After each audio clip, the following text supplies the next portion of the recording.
Clippings by Brett Williams, Chapter 12. 2 more dogs are done for the day, 2 more to go. 2 more beers are done. I hope there's 2 more left. Some owners bring their dogs in just to get their toenails clipped in a bath. No grooming at all. Lucky for me, the next 2 are just that. Concentrating is hard when your eyelids keep getting in your way. The blood on my fingers may be a clue that I'm too tired to work. I hope it's my blood and not a dog's blood.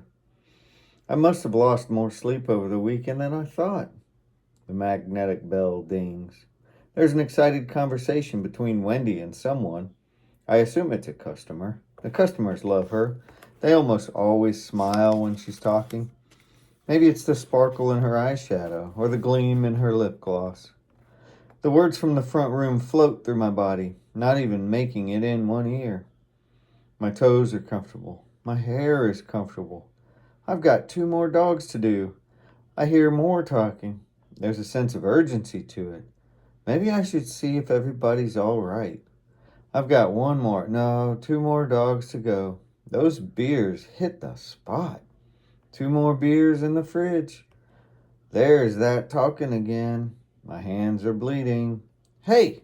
Wendy startles me as I consider standing to check on her. Hey! I say and stand up from my stool. For some reason, I didn't make it all the way up to my feet, and I have to stand up again. Maybe I don't really need to stand up. Maybe I should just stay here on the floor. The floor? How did I get on the floor? Wendy leans over me and blocks my perfect view of the ceiling. Are you all right, dumbass? She asks quietly. At least that's what I think she says. Propping myself up on my elbows and staring down at my toes, I say, I'm fine. Can you help me up? I just got a little lightheaded. I forgot to eat lunch. Gracie's mom is out there and wants to ask you about her rash. Can you make it? She asks. Of course I can make it. Why wouldn't I be able to make it? Help me up. She stares at me like I stared at her when she fell. Finally, she grabs my outstretched hand and uses all of her 120 pounds to help me up. I lean against the table to get my balance. I've got to answer that question because ignoring a customer is not a good business decision. While walking to the front of the shop, I stumble and bump into the hallway wall. Laugh it off, I tell myself, because I know it looked silly. Mrs. Gracie's mom laughs with me too. So we're all good. Hi. Gracie's rash isn't that bad. My suggestion, use Benadryl or something like that.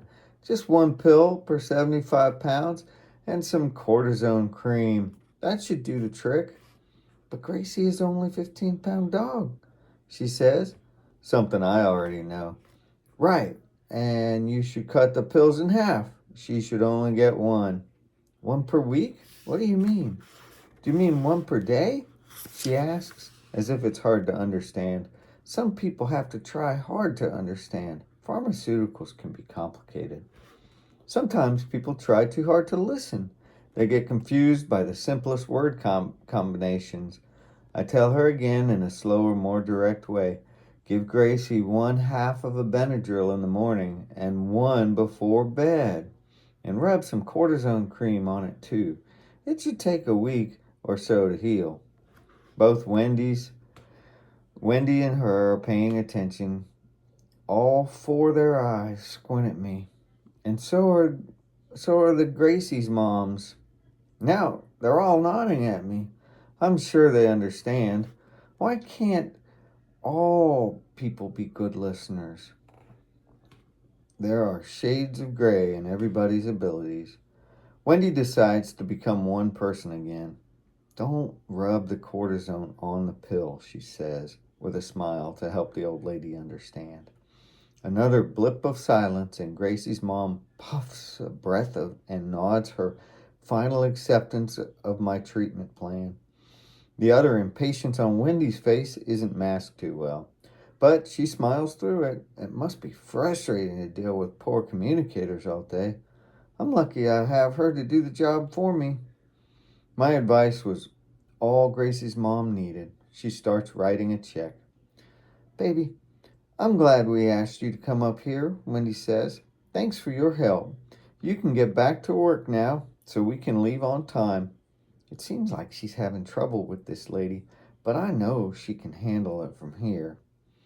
Okay, I say, feeling like a salute is in order. I deliver one and walk to the back of the shop. The refrigerator seems happy to see me and offers me another beer.